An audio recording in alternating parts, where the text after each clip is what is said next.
This time, si Pangulong Duterte na nagsalita. Naku po, pag si Pangulong Duterte pa naman nagsalita, talaga naman nayayanig ang buong politika sa Pilipinas. At eto na nga, meron nun siyang sinabi, malupit at tila nananawagan na sa Armed Forces of the Philippines. As in, Armed Forces. P. Sinahawa na ako sa mga taga-kamara eh. Yung committee. Alam mo na sa committee? Sino yung ganun? Yung isa naman, ano ba yun? In regards. Yeah? Tapos, anak ng wewe. Oh. Hindi ko talaga alam kung bakit naging mga congressman ito, mga ano na to. Tapos, mga pilingero pang mga abogado. Kaya tuloy na nababaraw ni Marcoleta. Kaya nga naman nag-iinit ang ulo ni Marcoleta sa mga to.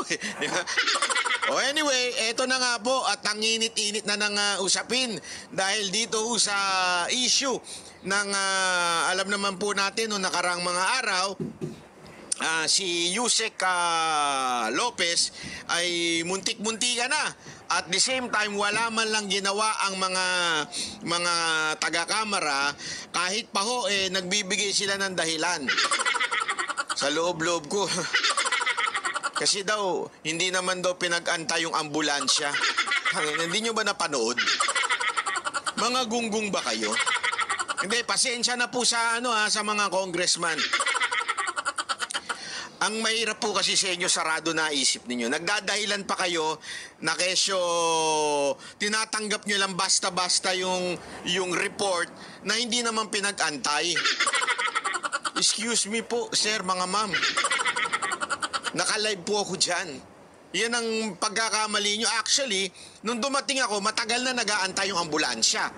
Pero nung pagdating ko, aba, ang tagal pa bago uli papasukin. Hindi pa nga pinapapasok eh. Nandyan lang sa labas, nag-aabang, ayaw papasukin, tapos kesyo yung pala, inaantay lang yung approval ng kanilang boss. Di ba? So, ibig sabihin, talagang hinayaan ninyo na may mangyari doon sa tao para pag-antayin. Tapos eto na nga, sasabihin ninyo ngayon sa araw na ito na dito sa kamera na kesyo, hindi naman namin pinagantay. Lahat kayo naging defensive na mga, ayoko na lang sabihin talaga eh. Pero nako, nakakapunyeta talaga eh. Anyway, eto na, nagalit na rin si Pangulong Duterte. Pakinggan ninyo kasi napakamalaman ng kanya sinasabi, lalong-lalo na sa bandang huli. Pag hindi kayo nakinig, naku po, ang laki ng mamimiss ninyo. Dahil hanggang sa dulo, talaga nga namang ang lupit na mga binitawan ni Pangulong Duterte. Okay? O, panoorin po natin ha. Pasok!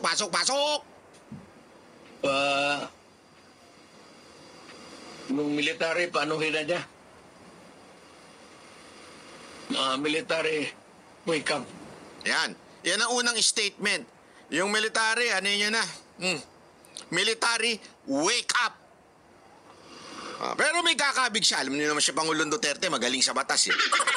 Alam naman po natin na mahirap. Baka sabihin nila sedition o kaya inciting to sedition. Alam naman natin tong gobyerno to eh. Minsan balubaluktot na yung batas, binabaluktot pa nila. So medyo nilinaw ni Pangulong Duterte. Nilinaw niya sa mga susunod na statement. O, pakingge.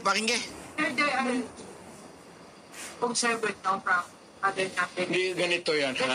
Ganito yan. Explain niya. Correct. Yan. Ang tao ngayon wala nang mapuntahan. Yun. Kasi kay July ka. Biro mo, there was an order at a certain point yung the other night. Dadalhin siya sa correctional institution. Nako. Kung natuloy nalagay siya, saan siya magtakbo?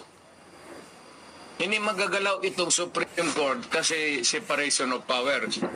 Nagigets nyo? Hindi pwedeng pakialaman ng Supreme Court. Kaya nga marami nagsasabi na kesyo iakyat daw sa Korte Supreme Court. Ang problema, there's a separation of power. Lalo na Malacanang kasi tambalos-los bata niya. Nako po. So itong tao walang matakbuhan. Nako po. Yan ang sinabi ko. Yan. Kasi tama nga naman, di ba? Tayo mga kababayan, we feel really hopeless sa mga nangyayari. Di ba ho? Na nakakaramdam na ho tayo ng hopeless dahil wala ho tayo matakbuhan. Kahit ho sa husgado, tila sabi nga ni BP Sara Duterte, wala na ho tayong maasahang hustisya sa bansa na ito. So paano na? Yun ang ano ni Pangulong Duterte. Yan ang kanyang unang tanong. Ika nga, paano na ang bayan natin? Wala na tayong matakbuhan. Yung gobyerno natin, talaga nga namang inaabuso na ang kapangyarihan. Etong gobyerno natin, hindi na natin mahinga ng tulong. Pagkalaban, talagang babanatan na. Paano na? Yan ang tanong ni Pangulong Duterte. Pasok. There is a fractured governance. Nako po. Nabali lang, hindi lang na-sprained. There is a fractured in the governance sa ating Pilipinas ngayon. Walang makakorek niyan. Nobody can correct Marcos. Nobody can correct Romualdez. Nobody can...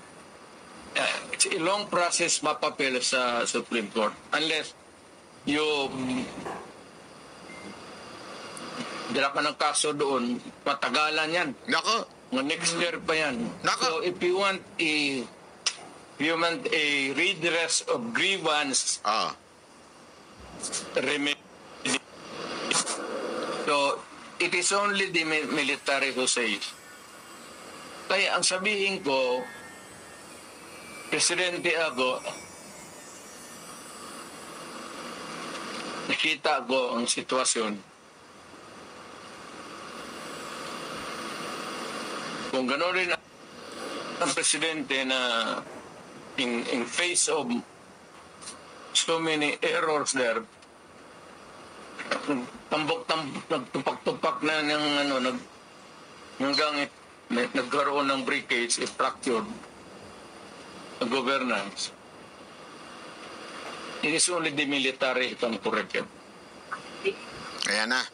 So, paano na? Sabi na, hopeless na yung nagaganap na mga pangyayari sa ating bayan. Dahil nga naman na fractured na, ika nga. Ano ibig sabihin nun? Talagang wala na. Biyak-biyak na, ika nga. Pilay na. Bakit kanyo? Kasi, merong separation of power ang legislative and judicial.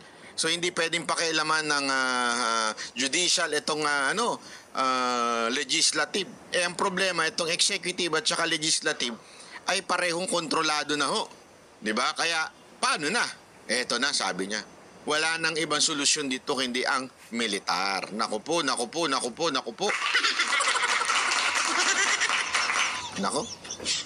Sigurado ako, bukas ang, mamaya, mga balita tungkol dyan sa statement, di ba? Military junta.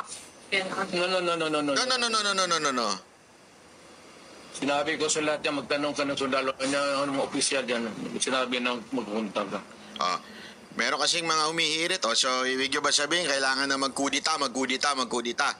Paulit-ulit, sinasabi ni Pangulong Duterte dito, ayaw niya. Sinabi ko lang, it is only the military who can correct it. Now, to answer your question, ibig ko sabihin ang military, well, it's an option sa military. One, they just can sit there sa upuan nila, doon sila na we are not anymore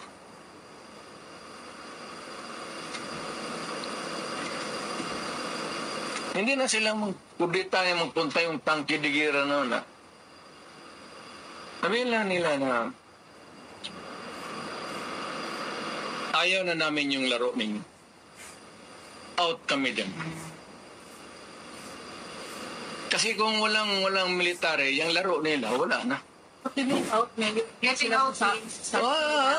I don't know. Basta hindi yan kudita, hindi yan basta sabi na military.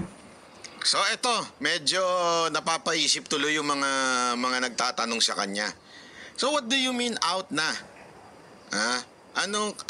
Nag-iingat ko kasi kung papansin ninyo, nagpo-post po si PRRD. Nag-iingat siya sa salitang gagamitin niya.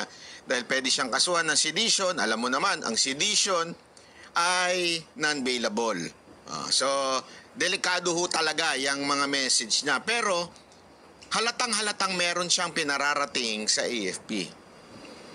Ang sinasabi lang niya dito, we already have a problem. We, para gabagang sa chess, checkmate na, yari na. Wala na tayong pag-asa. So, the only hope now, eto na, kayo.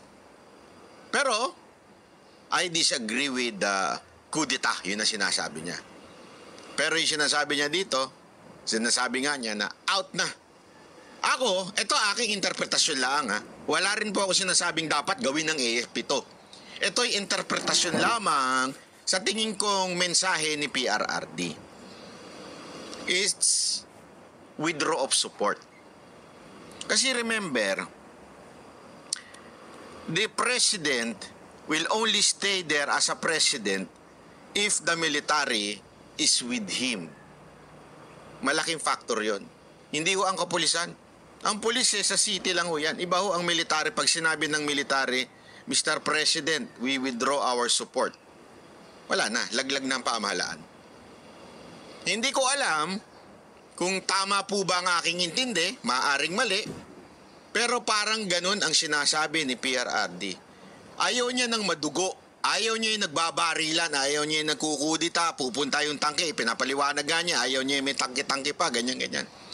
It's just a matter of we withdraw our support, Mr. President. Tapos na usapan. Ganun. O, yun ang sa tingin ko. Ano sa tingin ninyo? O, ipagpatuloy pa natin. I-comment ninyo ang mga inyong pagkaintindi. O. You are oppressing people and you are spending our money like water. Pati kami in the coming days, mawawalaan kami ng aming retirement, magalaw. Hindi kami sasali nito. Not taking orders at all. Hindi kami protest. Military lang talaga. Okay. Do not take orders at all. Ano? You will not take orders from the commander. That's it. Hindi, sabihin na nga niya. Sir, wag mo kaming isali. Pati kami, ang mga asawa ko nagtrabaho sa gobyerno, nakataya. Tingnan mo naman yung pera. Kinuha ninyo. Sa GSIS. PhilHealth, 89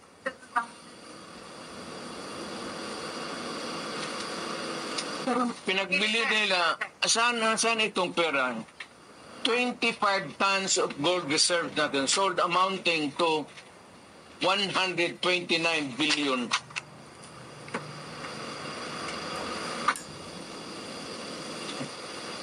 Grabe yun mga kababayan, ano? Magkano daw yun? Ulitin natin, no? Ayan, no? 129 billion. Yan yung nawawala, yung 2 tons of gold reserve. Naku, grabe, grabe. $129 billion.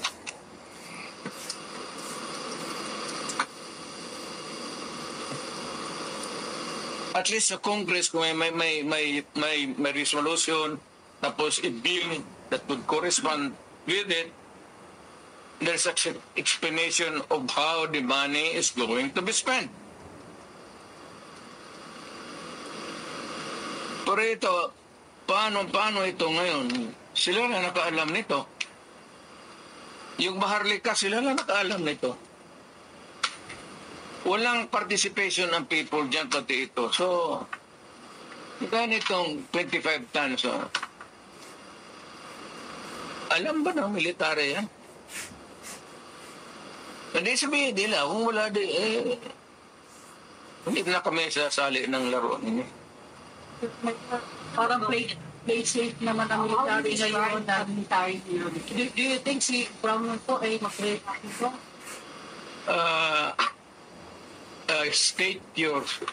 Can you restate your statement? Can you expect that Brown will ito, pag nilabas din ito, your question must also correspondingly appear. Importante yan. So, guard. Kasi may statement siya, dapat dapat stay put lang yung military. Wala naman siyang sinabi, no? At in fact, si Inday nga nagsabi na tulog-tulogan yung chief of staff.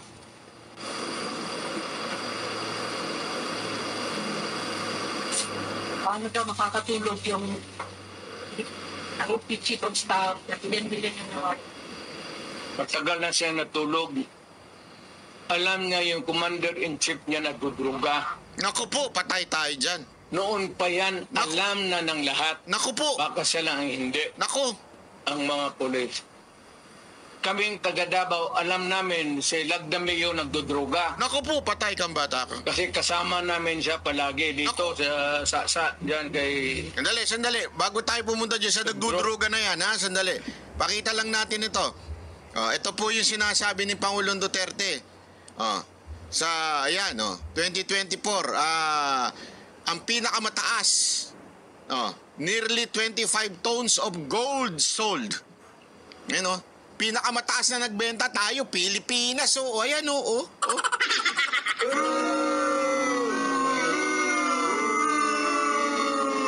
Ayan, naku po. So, pinapakita talaga dito na totoo yung sinasabi ni Pangulong Duterte. Asa na ho yan? Yan ang katanungan ng taong bayan, di ba? Tuloy. Dito naman siya nagduduruga.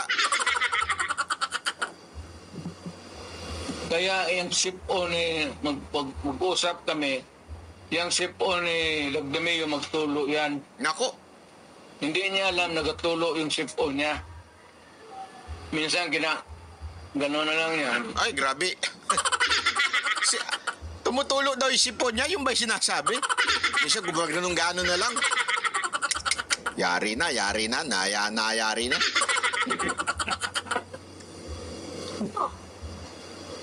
Alam ni Marcos na si Lagdameo durugista. Alam ni Lagdameo na durugista. Magkasama yan sila sa hitsitan. So, another appropriate question would be, yung ito with sincerity. Ayan na. Kayo bang mga military pati police, Nako. would you still continue to support a drug addict? Nako, patay ka. Alam ninyo kung pero tanungin mo lang yung Presidential Security Command. Puro military man yan. You did not go far. Yung mga tao ninyo sa military. Hanggang kailan kayo magsuporta ng drug addict sa Presidente? Simpleng-simple ng banat ni Pangulong Duterte. Hindi niya sinasabi na kayong AFP dapat kayong kumilos na, kayo ay dapat may gawin na. Pero hanggang kailan kayo magsisilbi sa adik na presidente? Yan ang tanong ni PRRD. Ang linaw ho. Hanggang kailan? Sabi pa nga niya, kung sa tingin ninyo, hindi totoo itong sinasabi ko, bakit hindi ninyo tanungin yung mga presidential, di ba, guards? Which is, alam natin, sa military din yun. Alam ni Pangulong Duterte, siyempre, binantayan dyan siya ng mga PSG. Di ba? Bakit hindi nyo tanungin sila? Siguradong may nakikita sila at may alam sila na nangyayari sa loob ng Malacanang. Kayo nakakaalam. Ang tanong, hanggang kailan kayo magpapaalila o susunod sa presidente na adik? According sa sinabi ni Pangulong Duterte, ha? Hindi po ako nagsabi niyan. Si Pangulong Duterte. Nililinaw ko lang. Ha? Hanggang kailan kayo? Yan ang tanong ni Pangulong Duterte kay Browner. Hanggang kailan ka daw magsisilbi sa presidenteng adik? Yan ang tanong ni Pangulong Duterte sa'yo. Partikular, ikaw ang pinuno ng AFP. Hanggang kailan? Sabi naman niya, kung desisyon ninyo, wala namang problema, sige. Kung desisyon nyo 4 more years, wala namang problema, sabi ni Duterte. Okay lang. Sabihin mo sa amin, Mm. kasi nagpapatulong kami to get the answers. Sana we cannot get it correct and accurate or true answer from kami ang magtanong. Barado kami ngayon eh. So under the constitutional provision of the right to be heard, Oh, kailangan sagutin ninyo yan.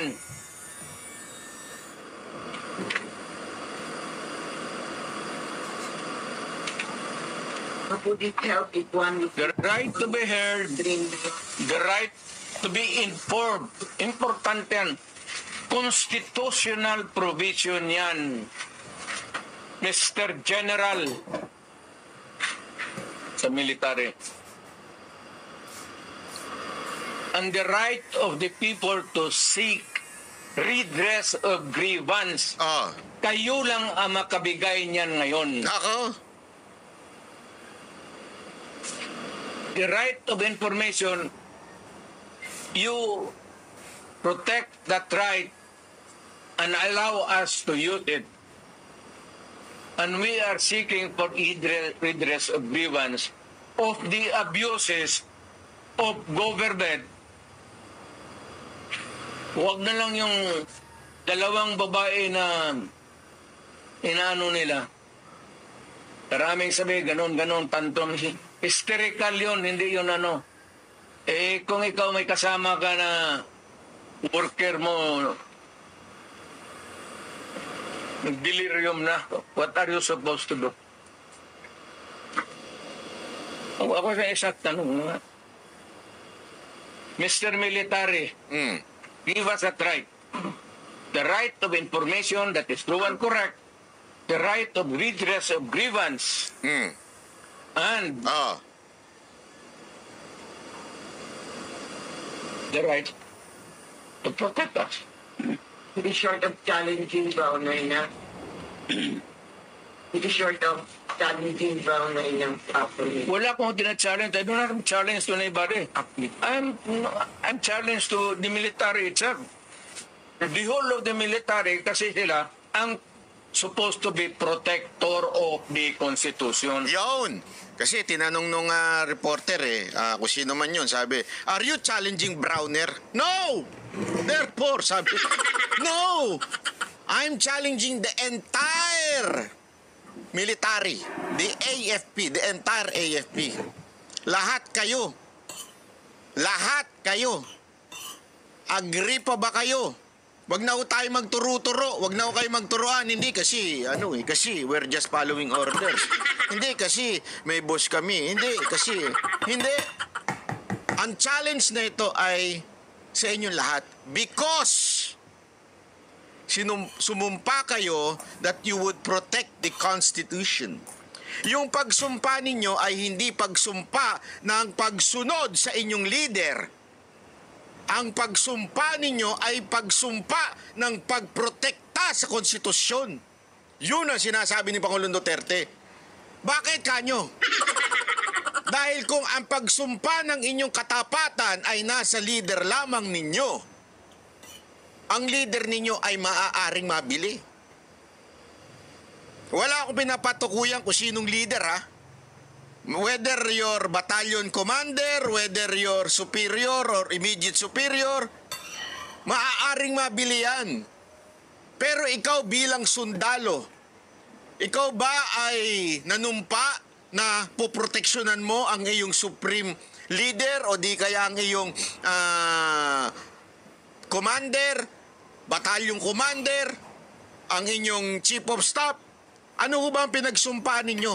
You have an oath to protect the Constitution. If your leader is no longer functioning and protecting the Constitution, sabi nga ni Pangulong Duterte, wake up. Little Zuzi, wake up. Kapag halataan yung edad, Hindi, totoo naman Di ba? Yan yung sinasabi ni Pangulong Duterte. It's time to wake up. Oh, ayan, tuloy. Galit ka? Hindi. Nagpapaliwanag lang. Now tell me, kung protekto sila ng Constitution, Ayun. are they willing to still protect the president who is a drug addict for another 2 years? At kung sabihin mo hindi nila alam, address sabihin ko, wag tayo magbulahan. Mm. Alam ninyo yan noon. Mm. Alam ninyo ngayon yan. Nako. Sabihin lang ninyo, kaya kung gano'n na lang, sabihin ko sa lahat ng mga bata dito sa Pilipinas, guys, follow the president. Start smoking marijuana and graduate sa Cebu. Yung presidente, gano'n. The best example is gano'n. But people are looking after you at the party. O yung And then people looking at me because that president is silent. Kita mo lang siyang ginawa. Ayun. Kasi alam mo, ano napansin ko dito yung mga, mukhang mga Duterte supporter yung ibang nagtatanong dito. Kasi lagi nila pinipilit si Pangulong Duterte na manawagan. Kaya kasi sinasabi niya na people are looking up to you. Sabi ni Pangulong Duterte, people are looking up to me because tahimik ang presidente.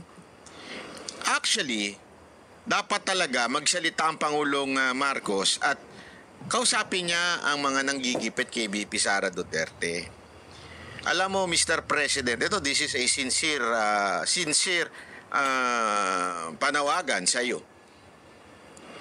Ang mga Duterte, never, even VP Sara Duterte, never nanawagan ng resign. Maybe si Baste.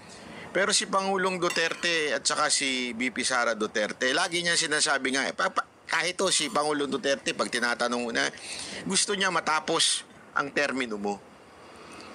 Kaya lang, meron lang talagang who does not pay, sabi nga, di ba? May who does talaga na may ambisyon na maging susunod na Pangulo. Kaya, eto, kung ano-ano ginagawa nitong pinsan mo, na nagkakagulo na ang bayan dahil sa mga galaw ng pinsan mo. It's time for you to talk. If you do not want to talk, sabi nga ni Pangulong Duterte, nagkukuntsabahan na, wala na tayong malapitan. Kaya nga, ang gusto niya, lapitan na at kausapin na ang mga sundalo at ito ang sabihin sa kanila. Ayan. But at first stage pa ng laalitan, sandali.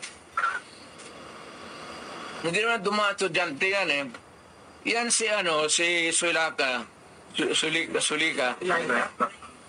Sulaika, anak ni Joe Lopez yan. Sigma Rowan.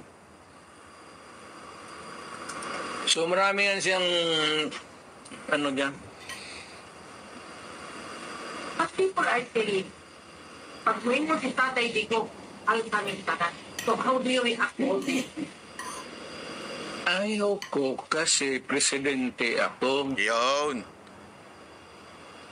Once upon a time, I was president. Kasi yun may nag-i-insist sa kanya na manawagan ka na ng revolusyon, ng pag-aaklas ng, I think, ng military.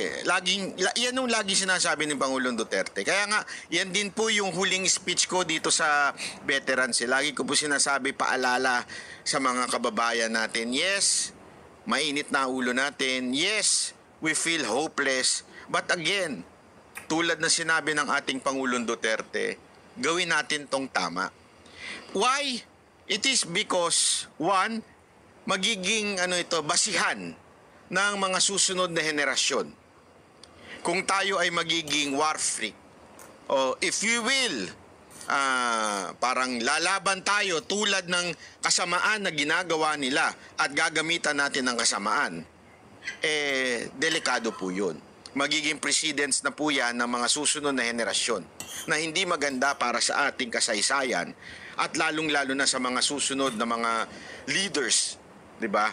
Kaya nga sinasabi niya, naging presidente kasi ako.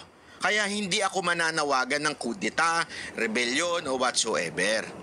But I will talk, sabi niya dyan sa bandang dulo, I will talk to the military and tell them what is happening right now. At sila na po ang bahalang magdesisyon. If they think they're still serving the Constitution, wala tayong magawa. Pero if they think it's time, sabi nga ni Pangulong Duterte dyan, mamaya ang sagot niya nandyan. Oh, panoorin niyo muna. Oh. Now, I could just imagine what will happen to my country if things go awry. Ganyan na. So, hindi manggaling sa akin. Sorry. Kung ang tao na mayor ang pupunta at matalsa, So, ako, I will take my cue from the military. Ngayon. Kung sabihan nila na they will take this step, I will support it. Sige, Mayor. Samahan mo kami, magpunta tayo doon sa tignan nating record. We will ask. Tapos ganun. I will follow. As the former president, do you see the repeat of history? No.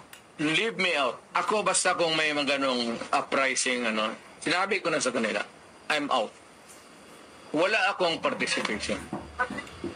No nothing. You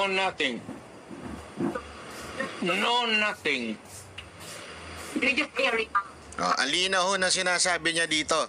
Kasi alam natin, gagamitin na naman to. Gagawin na naman rason kasi aarestuhin na nga si VP Sara Duterte. Baka pati to arestuhin pa. Yung nag-iingat na si Pangulong Duterte. Wala akong gagawin, labas siya. Wala siyang aanuhin, labas siya. Ang kanya lang gagawin, which is the one that is protected under our Constitution, which is the Article 3 Bill of Rights, yung freedom of speech. Freedom to say our grievances, ika nga. To say our disagreement with the government. Yan ang ibig dyan sabihin dyan. But he will not lead any revolution, any kudeta. Sabi nga niya, he will just follow what would be the decision of the military. Hindi siya ang mangunguna. Linilinaw niya na ho dyan, ha? Hindi ho siya ang mangunguna. Yan, tuloy. Mayor,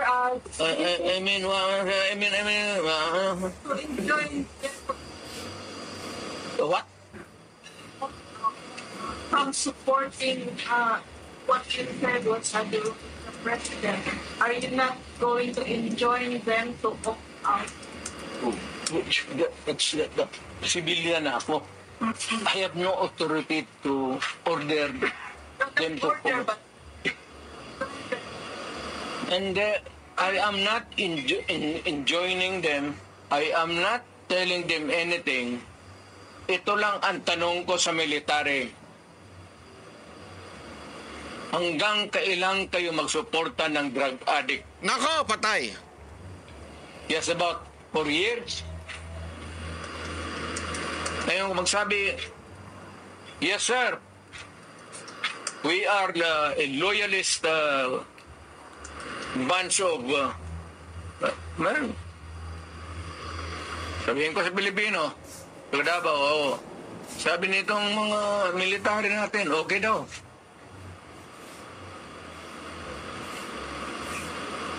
Critical dyan is alam nila na durugista si Presidente. Nako, patay tayo dyan.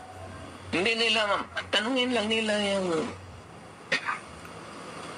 kaya isang kita mo kung hindi bangag na may isang gwardiya dyan sa Presidential Guard nag-suicide. Nako, ayan na.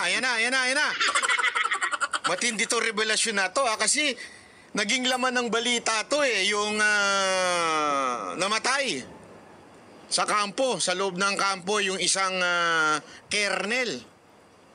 Ito pala ang dahilan ni sinasabi ni Pangulong Duterte. Ito ang dahilan kung bakit po namatay yun. Naku, pakinggan ninyo. Ang lupit nito. Sumurag. If you just can tap the fingers and say, ikaw, huwag ka masyado matulog. Kunti na lang. Ano kung ako, Parang sinabi, minura daw at pinak the finger. Alam na ho natin ibig sabihin nun. Yeah? hindi ako. Isin mo na, huwag ka muna tulog. Kape ka lang. Hmm. Murahin mo, kaya punta na pahiya. Sundalo, napakamatay. Napahiya daw, kaya nagpakamatay. Dahil nga daw sa sinasabi ni Pangulong Duterte ay may addict daw. Kaya nga, confident siya dito eh. Confident siya sa sinasabi niya. Okay? Confident siya na sinasabi niya na kayong mga sundalo, kayong nasa AFP, alam ninyo ang nangyayari. So hahayaan niyo po ba na 4 pang taon na kayo ay magsisilbi sa adik na presidente? Si Pangulong Duterte nagsasabi nun, hindi po ako linawin ko, hindi po ako nagsabi niyan. Akin lamang pong ini-interpret yung sinabi ni Pangulong Duterte at pinapaliwanag. Kasi medyo, alam naman natin si Pangulong Duterte pag nagsalita, minsan putol-putol, tapos hindi pa maganda yung audio nito. Okay, so pinapaliwanag natin kung ano yung sinasabi ni Pangulong Duterte. Meron din na ang Colonel Mayor. Nabaril. Sa argument yun. Ito ang argument about the present situation. I do not know whose side was the Colonel. Ako. So nagkaroon daw ng argument regarding sa situation. Tapos, hindi niya alam kung kaninong side si Colonel. Was with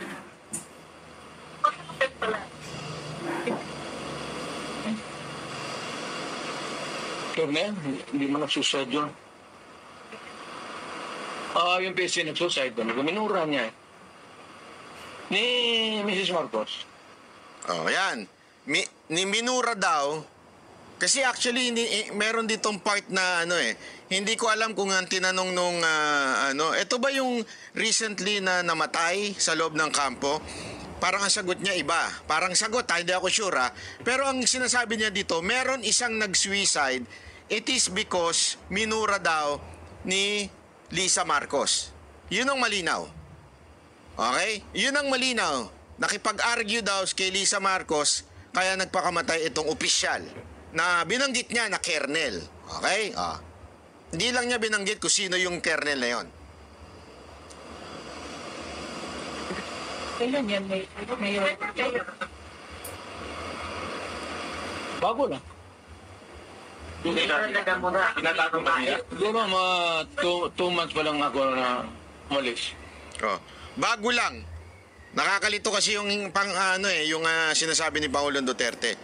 Bago lang. Hindi ko alam kung ang ibig niyan kasi tanda natin si Pangulong Duterte hindi ganun kagaling sa Tagalog. Pero hindi ko alam kung ang sinasabi ni Pangulong Duterte ay bagong nangyari o nung bagong lang ni Presidente Marcos. Kasi ang sabi niya dito, 2 months lang bago ako umalis. Ibig sabihin bago siya umalis ng Malacanang. After 2 months nangyari ito. Ngayon, may dito pa ask daw, paano mag-react si Browner kasi ang sister daw ni Browner ay na-appoint ng Court of Appeals. So, Browner is a non-reactive soldier. Pero going back, what Depende yan kang Browner. How he looks at kung pabor siya sa bayan at alam niya, he would insist na matino, wala man tayong magawa. That is his view. Now, for the others, His happiness po. As a former president, how will you help your people from the suffering? again, ma'am, As a former president, how will you help your people from the suffering? suffering, Ma'am, sinasabi ko na there is a fracture. There's a fracture now in the governance of Marcos. It cannot be remedied. There is no relief inside.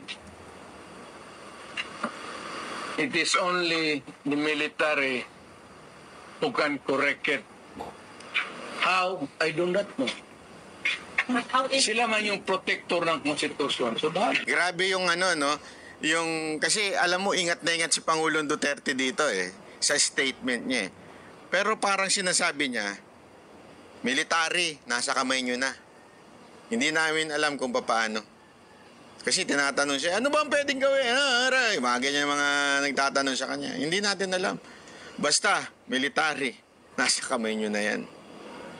Kayo nang bahala dyan. Kaya nga, yun yung way of convincing ni Pangulong Duterte by telling nawawala yung pera, yung gold reserve, yung PhilHealth, paulit-ulit niya sinasabi yan Tapos yung gusto nyo ba, tuloy-tuloy na magsilbi sa adik na presidente? O alam nyo yan, kaya niya sinight pa itong namatay na, nagpakamatay dahil inalipusta, di umano, allegedly, ni First Lady. So pinapaliwanag ni Pangulong Duterte. Ngayon, wala siyang sinasabi dito sa mga military ko anong gagawin. Ang sinasabi lang niya, kayo. Hindi ko alam kung ano options nyo. Basta, are you still serving or protecting the Constitution? That's a question.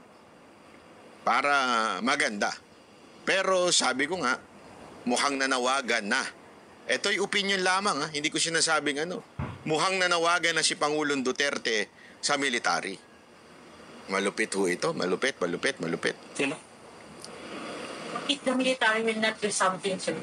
Di palakpakin, let us applause the military.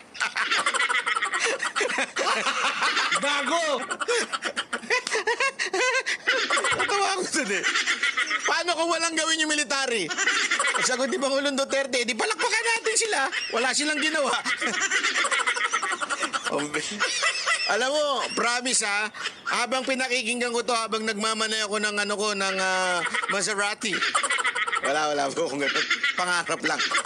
Habang nagmamanay ako ng aking, usong-uso ngayon, yung mga sasakyan ng mga artista. Cybertruck. Alam mo, pinakinggan ko, tawa ako ng tawa. Wala akong tanga, mag-isang tawa ng tawa. Kasi sabi nga, di ba, palakpakan natin. Wala tayong magawa. We applaud the military for doing nothing. Let's applaud the military for doing nothing. Ay, kawawang buhay rin. Talay. Well, we'll slap our hands and say that the military is takot. Yan, sinabi mo. Hindi ko sinabi yan. Ikaw ang nagsabi. Siya yan, Yeah. siya nagsabi nun kasi para sinasabi ata kudita mag-aklas o whatsoever. Sabi niya, ikaw nagsabi niya hindi ako. Iba mood ni Pangulong Duterte ngayon What's the worst manifestation or element of silent martial law that you can now see in it from? Hindi naman talaga martial law because martial law is something like Silent martial. martial law is a military takeover. Mayroon akong i-suggest. Nako, ayan na.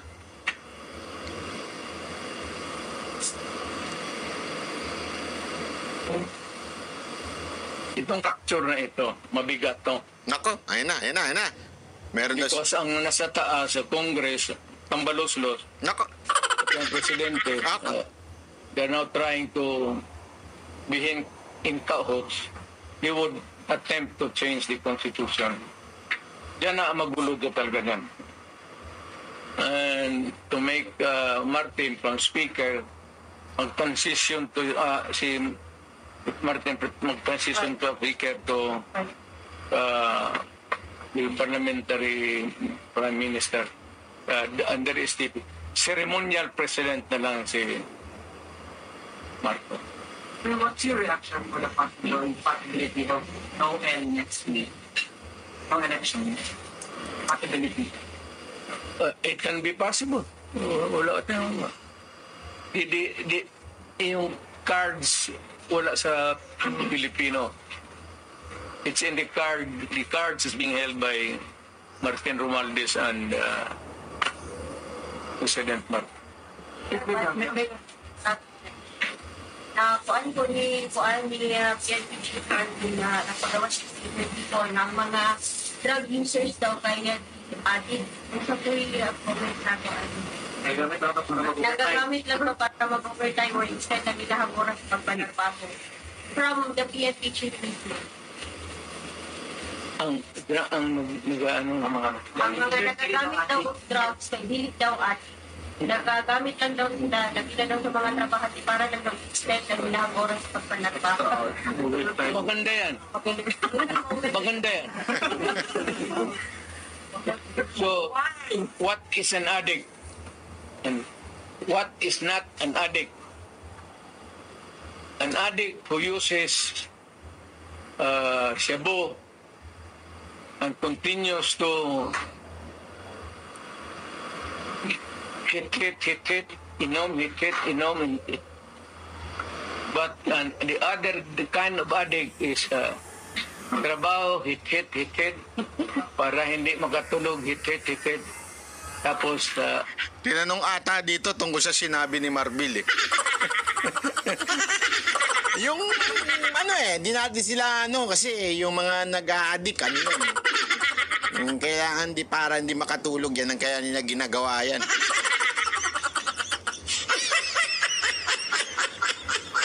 Alam mo, may nagsabi sa akin, mabait pa naman daw sa tropa itong si Marbil. Pero meron lang talagang ibang pananaw sa buhay. Sabit-sabit, alam mo?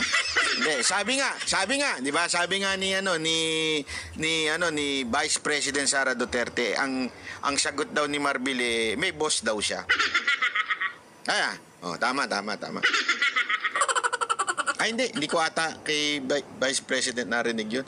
Para narinig ko sa ibang opisyal yun. Sa ibang opisyal ko ata narinig yun. Lahat sila may boss, Sino kaya itong animal na boss nila, Sino kaya? Itong boss nila parang may pagkademonyo, Sige nga, comment nyo nga kung sino yung boss nila. Sa tingin ninyo, sino ang boss ni Marbil? Sino ang boss ng Quadcom? Sino ang boss ng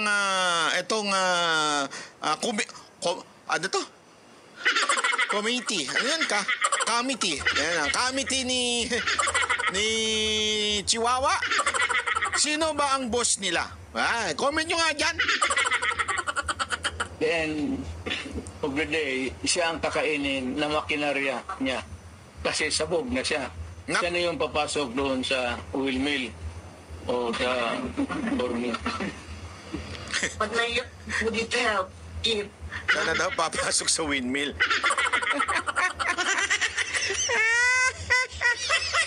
Kasi naman basta tae. Manakala na alam mo, pinahamak tayo yung lintik na kanta na yan. Hindi, kayo lang pala. Hindi pala ako bumoto dyan. Basta tae. Palit-palita ba kayo ng electric pan? Ayaw. Magkaloko-loko tuloy tayo. Talay. person there like Martin Romualdez would give up on his dream of becoming president in 2028? Wala na. I don't think so. Wala nang pag-asa. Wala nang ngayon, meron akong suggestion sa military. Pero hindi ko muna bitawan dito. Nako! After I shall have talked Nako! to the military, Nako. pupunta man ako ng Maynila, Nako, pupunta na Maynila. I'll be frank with them, No? ilagtan ko yung baraha, pareho rin dito, pero much more, dalhin ko yung mga tao na ganito ang nangyari sa pera natin, pati itong gold reserve natin. Ilan na ba ang dollar piso? 59.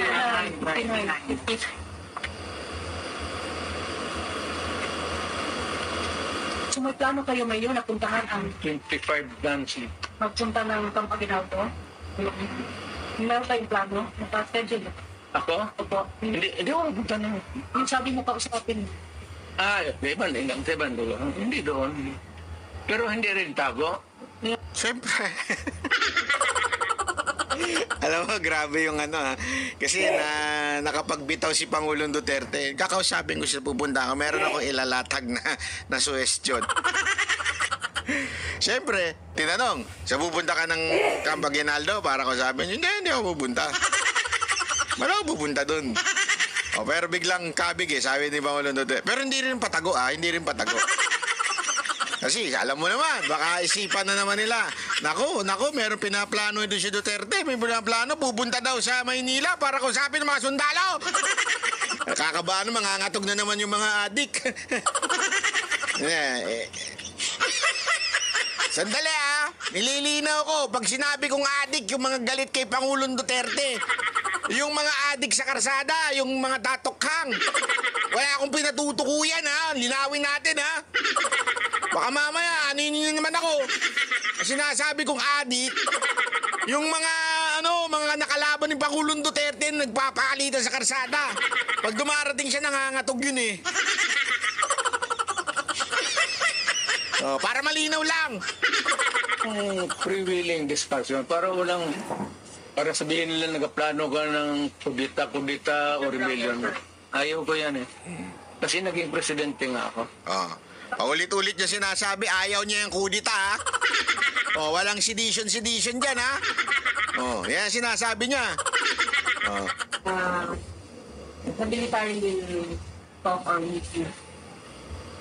Ayaw ko rin kung yung gusto lang. Yung kita ko na ako share my statement. Kasi ako hindi naman nag-agitate talaga ng forcible removal. Pero wala pang schedule yung Hindi daw siya nagda-agitate ng forcible removal. Malinaw yun malinaw. Wala ako, wait na. I don't know kaya na ako. We do have an appointment with General Governor about this. Man about this issue again. Ni General Brown. It's useless. It's useless. He cannot talk for himself. So, ibang general, sir. Hindi rin. Dito ako sa baba. Might as well talk to the... Hindi daw kay Browner, hindi rin daw sa mga ibang mga mga kababayan na general. Kung hindi daw doon sa baba daw. Lieutenant Colonels. Lieutenant Colonel, and Major, and down. They do a loyalty check takot lang. Sa mga mababang posisyon. Marami nang nagpapahiwatig din. Pero takot lang sila bilang Chile. You know, to the military, of course, there is the military discipline. But if you can talk, if it is really to the interest of the country, why should you not? Ngayon And they report to loyalty check, Mayor. Again? Among themselves, they're going to do loyalty check. The military. It's not my business to have a loyalty check. It is for the military itself to check sa kanila if they are still loyal to the Constitution. Naku, bigat nun. Mga sir, ang ganda no sinabi ni Pangulong Duterte. Tinatanong kasi kung maglo-loyalty check ba si Pangulong Duterte sa mga military, kung sino ba ang loyal sa kanya. Sabi niya, it is not my job to have a loyalty check sa military. What I'm going to ask is, are they still loyal to the Constitution? Yung palakpakan, panalo yun, sir. Panalo. Yan talaga yung malupit Yan yung gusto ko kay Pangulong Duterte. The best yung sagot ni Pangulong Duterte na yan. Mga militar, mga AFP, yan ang tanong ni Pangulong Duterte sa inyo. Are you still loyal to the Constitution? Or are you loyal to Romualdez. Gago! Kayo ba ay tuta ni Romualdez? O kayo ay naninilbihan pa rin sa ating konstitusyon? Naku po, patay tayo dyan. Naku, tuloy. Alam mo yung protector of the Constitution, that's a very... What does it mean to them and what does it mean to tayong mga tao? Hindi ba mahirap on your part, Mayor? Like, nung panahon ni, ng diktador noon, madali kasi everybody was in Manila. Right now, yung Duterte sa painting Davao, di ba mahirap to mobilize or... Hindi sila maniwala. Ako may pera ako. But why would I waste my money going there? Wala naman akong kita. Ang ginagamit kong pagkain ngayon, yung retirement ko, malaki nga. Pero I am now 80. Kung mag-abot ako ng 90, saan ako kuha ng pera? You think that retirement can sustain medisina pati lifestyle mo? Ano lifestyle mo, Mayor? Iyot. May mga bastos din kasi magtanong, no? Alam mo, tandaan niyo ganyan ng mga actually pareho sila ni VP Sara Duterte. Pag si Pangulong Duterte seryoso tanong mo, seryoso 'yan sumagot. Pero kung medyo may pagkabastos ka o kaya pabalagbag o kaya minsan naman pabiro yung tanong mo, talagang babastusin ka din. O kaya naman bibiruin ka din, di ba? Kaya tulad niyan, sabi niya yung lifestyle daw niya, tapos biglang hihirit na, ano yung lifestyle mo, Mayor? Iyot. Gago! Oh, kasi tanong kayo ng tanong na may pagkagago rin eh. Even you are fractured, but you are fine with the code. What is it? Yung pag ganun? Iyot. Gusto ka na yung gabi na. Hindi ka fractured, but you're still part of the code. What is it? Oh, wala na. Yan na yun.